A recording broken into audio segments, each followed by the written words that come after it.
So first of all, I have to make amends for last week. I did not prepare. Because I did not prepare, I thought I knew what the mimer was about, and I didn't.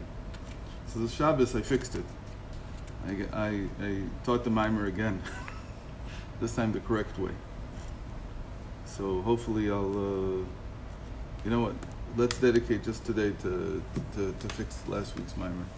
Okay. No sweat. What page is it? Page 14.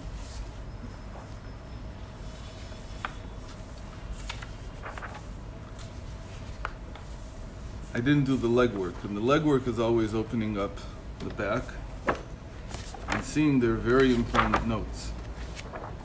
And the note for this mimer in the back is Lichlalut ma'amar ze re'eh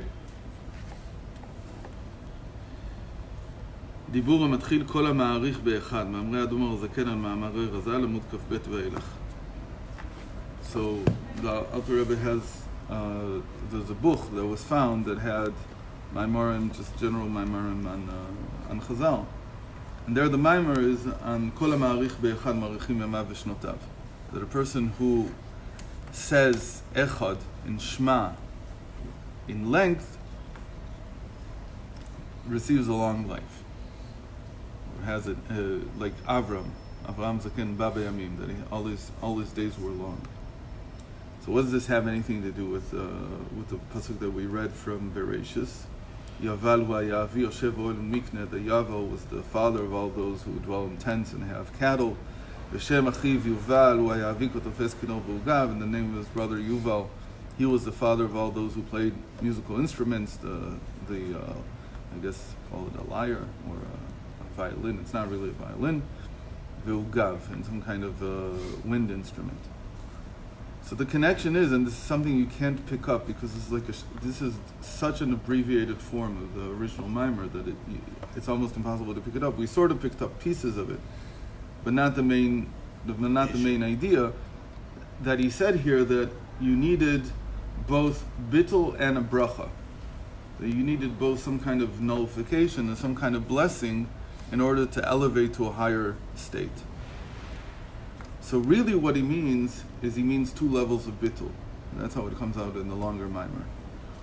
And when you think about it, it's a very simple idea that in Chabad usually we talk about two different types of bitul. Bitul yesh and bitul b'metzius, or the nullification of one's feeling of self and the nullification of one's actual self, or nullification of one's being, totally nullifying one's being. What's the difference? So the easiest way that it came out on Shabbos was to explain it when you go to daven. When you go to daven, actually coming to shul on time and being in a minyan, that's bitul yesh. That's nullifying your yesh. Why? Because your yesh, yourself, your feeling of self says, I'd rather do other things. I'd rather read the newspaper, I'd rather sleep, I'd rather this, I'd rather that. And you nullify that. And so you go and you do what Hashem told you to do, or what Chazal told you to do. It's very nice. But that's not the end of it. There has to be another level of bitul, which here it sounds like he's calling it bracha. And it's similar. It's what's going on. We'll explain it more in depth later. But it's really a second type of bitul. The second type of bitul is that you have to get, in the end, a feeling of, the only English word that I know that comes close is rapture. You have to have a feeling that you are completely immersed, completely gone from being, and completely nullified in the act that you're doing. One of the names this has is pleasure. And in the Mimer he calls it's pleasure. So he says, here's the other example. The other example is procreation. The commandment to procreate is an act of bitul yesh. Not mitzias yet. Just bitul yesh. Why? Because I want to go to sleep. But my wife wants something else. So we said, what can I do? Why am I here? So if he's a fake man, so he says, I'm here to get pleasure. But if he's a real man, what does he say according to Torah? That you have a commitment you have an obligation to provide your wife with certain things. So one of these things is procreation. So he says, I'd rather go to sleep, I'd rather go do something else, whatever I have. Again, 20-year-olds maybe don't get it. But 40 and 50 and 60-year-olds get it. So you have other things you'd rather do. It's not the first thing on your list. But this is what I need to do. Okay, that's very nice. So you came and you did what you're supposed to do. You're a real man. Very nice. But who's getting the pleasure? Good. So in procreation, the male always gets pleasure. There's always a sense of rapture. There's always a sense of losing yourself at some moment. He says that is what's needed in order to procreate, meaning otherwise it's just intercourse. It's not procreation. Otherwise, if you're just seeking the pleasure itself, there's no bitul in the beginning. There's no getting over your momentary needs, wants, whatever it is, and doing it because it's a mitzvah. So that's one way that it's lacking, and it's just intercourse. Or, meaning you're just seeking your pleasure. Or if you're only doing it from the point of view of it's a mitzvah, and there's no pleasure in it, there's no rapture, there's no feeling of losing the self, then the second type of bitul is missing. Bitul b'metzius. So again, the male would say,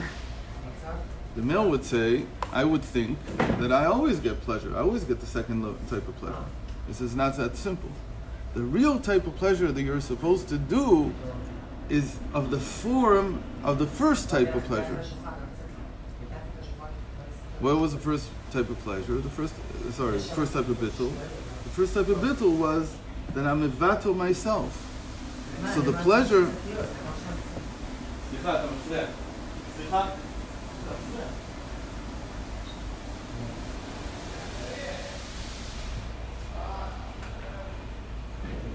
So the second type of bitul has to be of the same form. So he says, really, when is it procreation and not just intercourse? When your point is to give pleasure to your wife and not to yourself. Unbelievable thing. He says that's when it, and then he says that that's what Chazal meant when they said that ish mazriat tchila yoledet nekeva, veisha mazriat tchila yoledet zachar.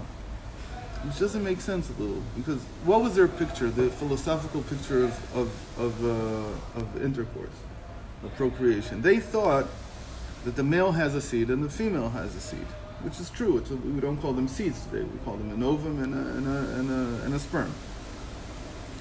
And they said, depending on who gets the second type of bitul, not the first type. When they say mazriya, they mean who is getting to the point of like putting the seed into the ground. Who is the one who put it into the ground? Who is the one who caused the bitul? Because the seed in the ground, it disintegrates. What do we call that word? Nirkav. How do we say that? Rots. It rots. So that rotting is the rotting of the self. Really, that's what it is.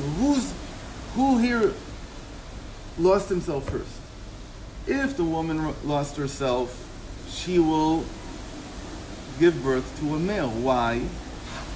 Because she's in bitul. So who's still here? Who is here? Who is present? The male. If the woman reached bitul because of the pleasure, the second type of bitul, then what remains is the male phenomenon, because he's still there. So because of that, she gives birth to a male.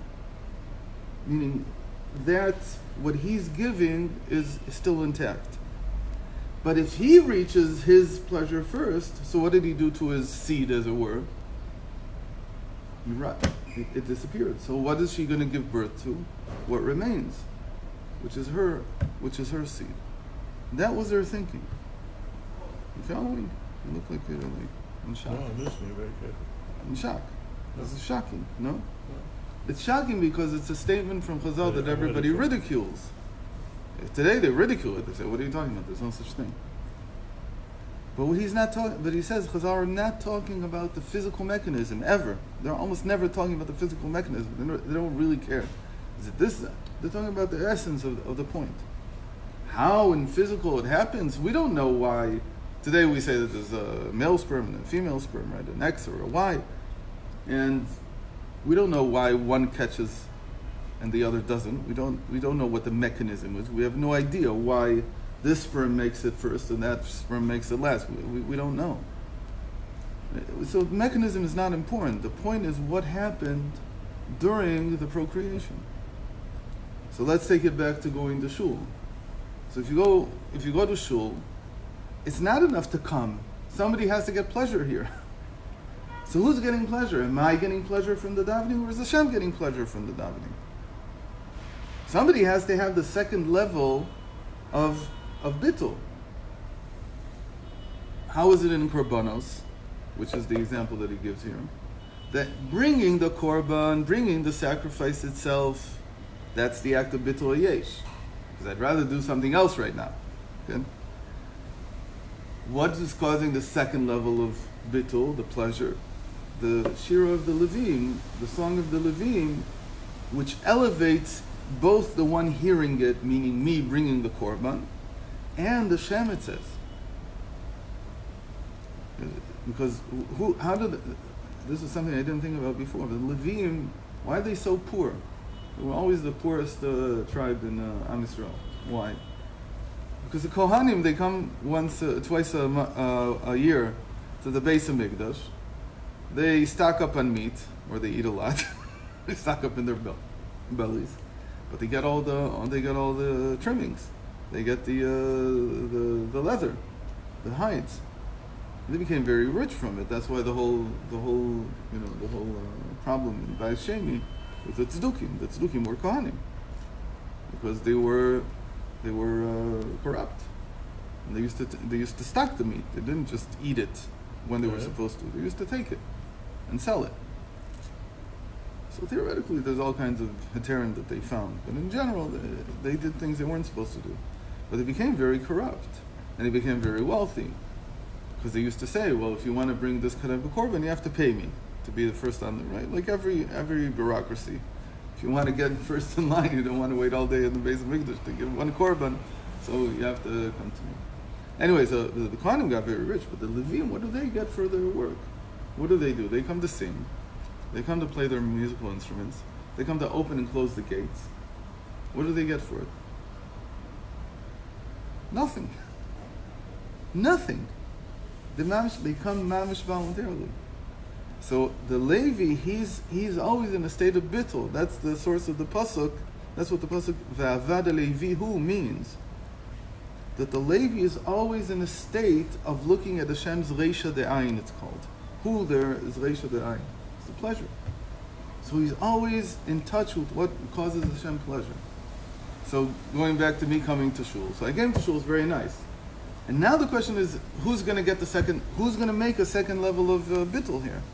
So the second level of bitul is either I get pleasure from davening, so that's very good, at least that. Or Hashem will get pleasure from my davening. If I get pleasure from my davening, Hashem will do what He wants. That's like ish mazriat chila yoledet nekeva. I'm like the male here. I'm the guy who gets the pleasure here. So it's done in the image of the other one. So Hashem will do something, but He'll do what He wants. If I want to get Hashem to do what I want, like the woman giving birth to somebody in my image, that's male, I have to make sure that he gets the pleasure from it, and not me. So that's what this mimer is about. Except, go figure. So now he says, so that's the first part of the mimer. He's talking about two types of bitul, and then he's got this first level of bitul and second level of bitul. And in the mimer in Mamrei Razal, he brings many examples that are two levels of bitul in many places in Torah and in the Gemara. So for instance, Eliezer went to find Rivka. V'inei ish mishta'eh macharish la. He says mishta'eh is the first level of bitul, macharish la is the second level of bitul. What's the sign? The mishta'eh la, that he wants her to be his image for what is relevant to Yitzchak. What would be a good match for Yitzchak? So he's macharish la. That's like the giving her pleasure.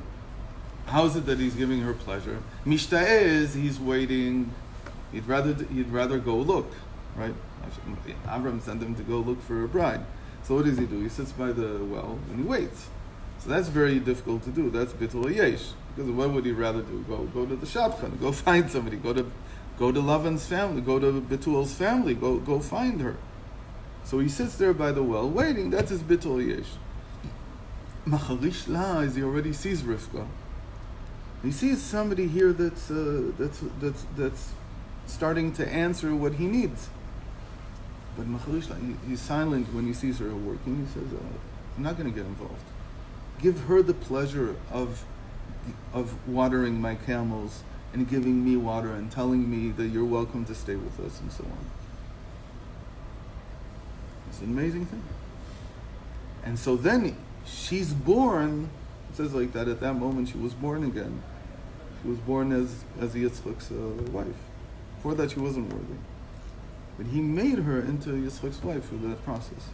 So that's what he means, that when you want to go from one level to the next, there have to be two levels of bitul. The first level of bitul is that I come and nullify my feeling of self, that I come and do something that I wouldn't necessarily want to do and willing to do it. And the second level is that there has to be pleasure from it. Well, pleasure is just the example that he gives, I think. I think there are other options of bitul b'mitzius. I mean, in general, the concept is that Chachma and Bina need to work together. So when you talk about bitul ayesh, is really, I think, connected more with Bina. And you're talking about bitul b'mitzius is really more a Chachma level. So we talk about oneg typically is more of a Chachma type of. So Dafka Ba'avad Alevihu is from Bina. Well, it's always a question of movement. If it's always sorry. That's one option. So when you're talking about the unity of Chacham and Bina is what's going to go and give birth. Is that okay?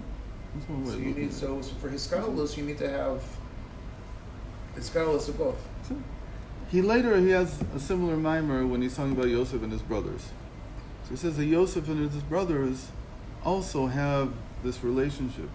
That first the brothers have bitul yesh, and then Yosef elevates it to the level of bitul b'mitzius.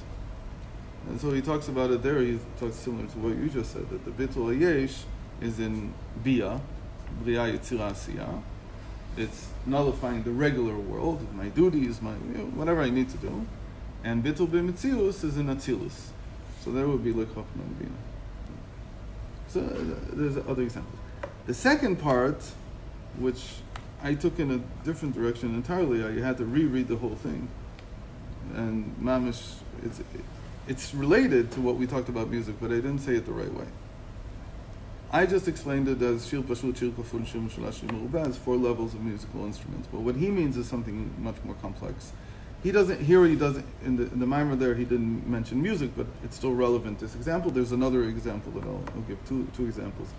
He says the nature of bitul. There are 4 different types of bitul hayesh. Or even in bitul b'mtius, there's 4 different types, and it depends on how much the bitul is able to carry opposites. Because bitul is the highest way that 2 things that are opposite can connect. So the usual way that things connect, what's the usual way that things connect? It's called shituf pula. That I'll do this, you'll do that, and together we make a whole. So that's like in Netzach V'Hod. Divide and conquer. Shituf pula. Difference. We'll work together. Yeah. So neither of us is being nullified. What we're nullified is to the common cause. And that's actually the best type. That's the most inclusive type. Because it can ensure that every person who's contributing contributes everything that he can. And there's no reason for one to really nullify the other because we're nullified to the common cause. Then there's another level which is the 3-part bitul, that there's a memutza mechaber, that there's something in the middle connecting us.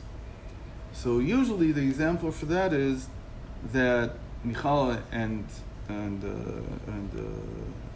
Gabriel, the minister of water and the minister of fire, they connect in peace together by Hashem, because Hashem is like the intermediate who makes them connect together.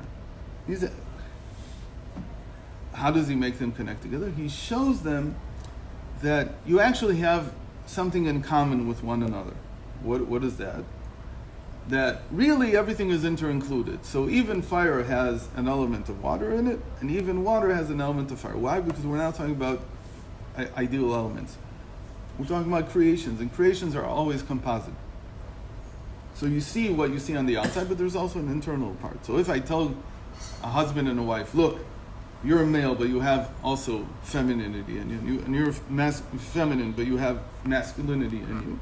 So they can connect together. That's called inter-inclusion. That's the three part. The middle is what connects them. The middle is really, I didn't say this right, sorry. I mixed them up, sorry. Go back. Gabriel and Michael, they connect just because Hashem is there. And the mashal that's given is there are two ministers, and because the king is there, they're both bitul to the king, and so they connect together. Intermediary. The chokhmah bina is like what I just said about it. Each one has an aspect of the other in it. Stralos. Yeah, that's his column. That would be the second. In the mind. And there's bitul where everything is just one. It just goes back to being one. So then what's the fourth? So those are the four levels. Wait. So how's the first level? The first level is How is that different from the fourth level? because I'm in saying the first level there is only one. In the fourth level is four level, everybody's things. built to the cause. Four things, and everybody's built to the cause, and each So- one's separate. Right. They continue to lead their separate lives. So he says that's the nature of the amud that connects. The nature of the bitul can be one of these four types. So now, instead of saying how I said the music, you can say it a little bit differently, but it's the same idea. That shofar, maybe the chatzotros that you mentioned, that's the shir pashut. Everything is just the one simple note. There's no ability to do anything.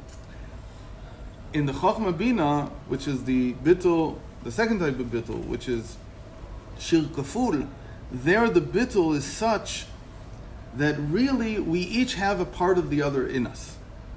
So the wind instruments, the idea in the wind instrument is that even as you're blowing out, you can, like when we speak, as we're blowing out, we're stopping the air. So we're playing with both giving sound and refraining from giving sound, blowing and stopping at the same time. So how do wind instruments work? That you blow, and at the same time, you're closing the pipe in different places. So it's like you're connecting the two things together, giving sound and taking the sound away. So in the string instruments, you have a middle that's combining the two.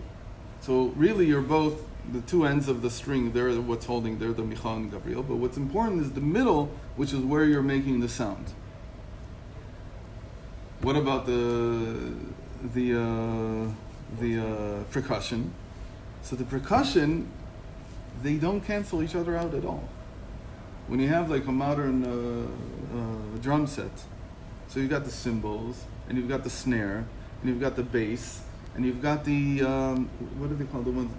Tam-tams, I think they call them. The ones that are big in the middle, they're somewhere between a bass and the snare. I guess, what are they called? So usually there's four types. And they don't cancel, there's no connection between them. Really, they're just cooperating together to create the rhythm. So that's the idea there. So this year, for instance, I think we didn't talk about this until now, but somebody sent it to me and it struck me very strongly. This year is Hey Tafshin Pei. And next year, 2021, will be Hey Tafshin Pei Aleph. So that's the holy name of the fourth type of bitul. Hey Shin Taf Pei Aleph. It's almost the same. It's almost the same thing. But so this year is just Hey Taf Shin Pei. I talked about it at your Rosh Hashanah table. You don't remember? No, I don't remember you saying We talked a lot about it. This year is like the beginning of cooperation that's not to nullify any of the participants. They connect because they cooperate because they have a common cause. And really that's considered to be the most complex type of bitul, because nobody is left having to give up something. Really, you just if you find a common cause, and you can say that that was the Rebbe's genius, that he looked for the thing that's the most common cause. It doesn't need you to nullify. And that's the thing with shlichus, that he sends every person somewhere else, and they all together work together to bring Mashiach, because Mashiach is the common cause. And that common cause doesn't require you to nullify yourself to somebody else. It's just do everything you can. He said if there was just one person, what he meant was every person can just do everything that they can. And don't worry about it. It's not running contrary. If you're working on Mashiach, it's a general enough cause that it's not going to run against anything that anybody else is doing. Don't even worry about that it looks like somehow what he's doing is the opposite of what I'm doing. Because it's not like that. Mashiach is so complex. There's so many moving parts. There's so many things to it that everybody can contribute. At the end of the second part, he brings the mashal of the winds. And he says that's how winds work. Winds combine without canceling one another out. Because he says, what do winds do? If a wind is running from northwest to southeast, it's combining all four directions together without canceling any of them. So that's why he brings the example of winds at the end. The final chapter, and he says that the sun also does the same thing. Really, the sun doesn't move from east to west. We know that it moves from northeast to southwest, at least in Eretz Yisrael. It's mostly in the southern side of the sky. The final chapter that he talked about is, when you look at this verse, let's go back to the verse now, he says. And he says, look, there's two things here. Yaval was the tent dweller. Yuval is the one who's doing music. So what do you see from here? Yaval is the bitul ayesh, which comes from a makif. He says the tent dwelling here is a makif. If you don't have a makif, you can't do bitul ayesh. It's not so muvan melav. It's not so how do you say muvan melav? Not so obvious. It's not so obvious, but you have to have a makif to do bitul yesh. So it's sort of like it says that when a person gets married, his wife is like his chuma, like the wall around the city. He gives him a makif. Because before he got married, he had no bitul yesh. He thought he had bitul yesh, but he didn't know what bitul yesh was. Halacha is like your wife. Halacha is like something that's feminine, and it gives you a wall around your being. That wall causes bitul yesh. That's yoshev oel umikneh. But Shem achiv Yuval hu haya avi kol tofes kino v'ugav, he says, that is the pnimi. So it's not what you may have thought. I may have thought that the second type of bitul is not felt, but no, it is. That's why I said it's called rapture. And rapture is pretty much the only thing I can come up with in English, because the bitul b'metzius, as much as you would think that this is sending you far, far away, the difference between it and bitul ayesh is that bitul b'metzius has to be felt. The pleasure has to be something that you feel. And that's what the paradox here is, that you're feeling something that's causing you to lose all touch with your reality. That's causing you to lose all your being. So he says there's a makif here and a pnimi. And they have to work together. How do I know that they work together? Because one's called Yaval and the other one's called Yuval. Yaval is the makif, Yuval is the pnimi. Why? Because really there's the same root, Yaval and Yuval. So in the longer mimer, he takes from the Arizal. The Arizal has a whole thing that there's Yaval, Yovel, and Yuval.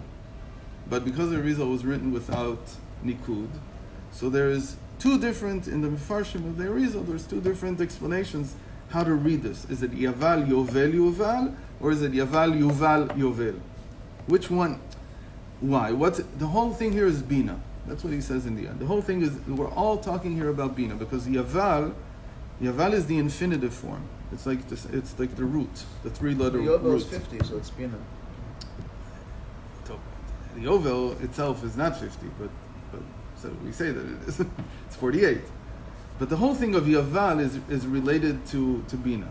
So first of all, he said something amazing I'd never seen before. The Bina, what's the root of Bina? There's a big argument between the Medaktikim, between the grammarians, what the root is. Is it Bet Nun He or Bet Yud Nun? So if it's Bet Nun He, this doesn't work so well. But if it's Bet Yud Nun, it's amazing. What does Bet Yud Nun mean? Bi Nun. In me is 50. So that's what. So he prefers that. It's true that the other one is also true.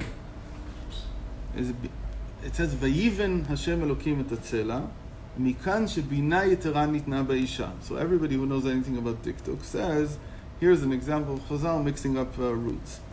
Why? Because Vayiven is from Bet Nun Hey, and Bina is from Bet Yud Nun. Because what is Bina? Bina means to be able to differentiate things.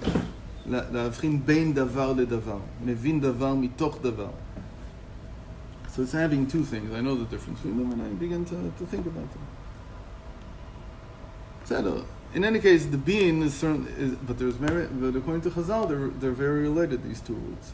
So the grammarians, the early grammarians, had a whole dispute. Which is it? Is it Bina? Is it from Bet Yudun or Bet Nun He? In any case, if it's Bet Yudun, which most modern grammarians would say, so it just means Binun. I have in me 50. So it's mamish a beautiful explanation for where the 50 gates of Bina come from. I never thought of that. It was such a simple thing in front of my eyes all the years. And I didn't see it until I looked in the Arizal because the Alter Rebbe sent me there. So now the question becomes, how do you read this? Yaval, Yuval, Yovel, or Yaval, Yovel, Yuval? What would be the... Yaval is definitely the infinitive. That's the Makif. Everybody agrees. That's the first one.